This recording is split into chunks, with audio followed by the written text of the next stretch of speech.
لیکن نیک اولاد، اگر اولاد کی تربیت نہیں تو پھر میرے بچوں میں اور حیوانوں کے بچوں میں کوئی فرق نہیں۔ بچہ پیدا کرنا کمال تھوڑی ہے، گدھا بھی بچے پیدا کرتا ہے، گھوڑے بھی بچے پیدا کرتا ہے، یہ کوئی کمال ہے بچے پیدا کر دیے میں نے؟ کمال یہ ہے ایسے بچے پیدا کر جس پہ علی فخر کرے، ایسی تربیت کر، زینبی بچے، حسینی بچے، حسنی بچے۔ اب وہ بچے کیسے بنیں گے؟ ٹیکنیکس تو ہونی چاہیے۔ خلاصہ آپ کو بتا رہا ہوں، تقریباً 3 مہینے ہونے والے ہیں، پورے یورپ کا ٹرپ کیا، یو کے کا ٹرپ کیا، مختلف جگہوں پہ مختلف فیملیز دیکھی۔ ناروے میں ہم گئے، وہاں پہ تقریباً ہماری 3rd جنریشن وہاں پہ چل رہی تھی۔ ڈنمارک میں بھی تقریباً 2nd جنریشن، 3rd جنریشن۔ تو کچھ ایسی ہم نے فیملیز دیکھی جن کی 3rd جنریشن بھی ابھی تک کمپلیٹلی ریلیجس ہے اپنے اقدار پر، اور 2 تو بھائی ایسے ملے جو دونوں مولانا، یعنی 3rd جنریشن اس کے دونوں بچے مولانا، اور ایکٹیولی ڈنمارک میں کام کر رہے ہیں، ڈینش میں وہاں کے یوتھ پہ کام کر رہے ہیں۔ اسی طرح ناروے میں ملے، ان کے بچے بھی مولانا۔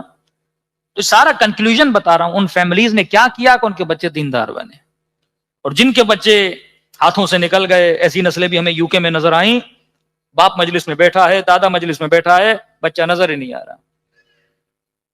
بڈھے بڈھے آتے ہیں، ماتھوں پہ سجدوں کے نشان ہیں، بیٹی کہاں ہے؟ مولانا چھوڑ کے چلی گئی۔ بیٹا کہاں ہے؟ مولانا چھوڑ کے چلا گیا۔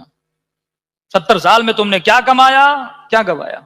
پاکستان میں پھر بھی بچوں کی آنکھ ہوتی ہے والدین کے پیسے پر، بابا مر جائے گا، ارث ملے گا، میراث ملے گا۔ یہاں تو بچوں کی وہ بھی نگاہ نہیں ہوتی نا، انڈیپینڈنٹ ہوتے ہیں۔ سسٹم ایسا ہے کہ بچے کو پرواہ نہیں ہے باپ کچھ دیتا ہے کہ نہیں دیتا۔ تو نچوڑ بتا رہا ہوں، جن کے بچے بچے ہوئے تھے، first of all in families کے بچے، یعنی وہ کوالٹیز جنہوں نے اپنے بچوں کے اندر رکھی، وہ اپنے گھروں میں اپنے بچوں سے اپنی زبان میں بات کرتے تھے۔ اتنا مینٹلی بندہ ویسٹرنائز ہو جائے کہ آسٹریلیا اور یو کے میں جا کر بھی بچے سے انگلش بات کرے۔ اتنی عقل بھی نہ ہو کہ جس سوسائٹی میں رہ رہا ہوں انگلش سوسائٹی ہے، تو بات کرے نہ کرے بچہ ویسے ہی سیکھ جائے گا۔ ایک تو مومن کہتا ہے مولانا مجھے انگریز ٹیچر نے بلا کے منع کیا جرمنی میں، کہ وہ بچے کو میں چپل پہنا رہا تھا اور تھوڑی کوشش کر رہا تھا جرمن میں اس سے بولوں کہ اس طرح چپل نہ پہن، اس طرح نہ پہن۔ ٹیچر نے کہا آج کے بعد اسے جرمنی میں بات نہیں کرنا، اپنی زبان میں۔ کہ کیوں؟ کہ تیری جیسی جرمنی ہے نا تو اس کی جرمنی خراب کر دے گا۔ ایک تو تجھے آتی نہیں، اوپر سے زور لگا کے تو انگلش میں بات کر رہا ہے۔ بھائی نہیں آتی تو بات نہ کر، وہ ٹیچر سے سیکھ لے گا، سوسائٹی میں سیکھ۔ بندے میں عقل ہونی چاہیے نا۔ مینٹل پرابلم ہے، یعنی اتنا ویسٹرنائز ہے کہ یہاں بھی بیٹھ کے کوشش کرتا ہے بچے سے میں انگلش میں بات کروں۔ ایک تو وہ فیملیز، ماؤں نے اور والدین نے کبھی بچوں سے اس لینگویج میں بات نہیں کی، کیونکہ ان کو پتا تھا اس سوسائٹی میں بچہ رہتا ہے ویسے ہی سیکھ جائے گا۔ اور سائیکولوجیکلی پرووڈ ہے جو بچے ملٹیپل لینگویجز میں بات کرتے ہیں ان کا آئی کیو لیول نارمل بچوں سے زیادہ تیز ہوتا ہے، کیونکہ زبان صرف زبان نہیں ہے، زبان کلچر ہے، زبان ثقافت ہے، زبان تہذیب ہے، زبان علم ہے، ایک بیریئر ہے۔ اردو نہیں آئے گی مجلس نہیں سمجھے گا، مرثیہ نہیں سمجھے گا، نوحہ نہیں سمجھے گا۔ اور یہ چیز میں نے جرمنی میں دیکھی، مجھے بہت خوشی ہوئی کہ مجلس سے پہلے 4-5 بچے منقبتیں پڑھ رہے ہیں، وہاں کی پیدائشی بچے، ایک قصیدہ پڑھ رہا ہے، ایک سلام پڑھ رہا ہے، 5 ایئرز کا بچہ، 6 ایئرز کا بچہ۔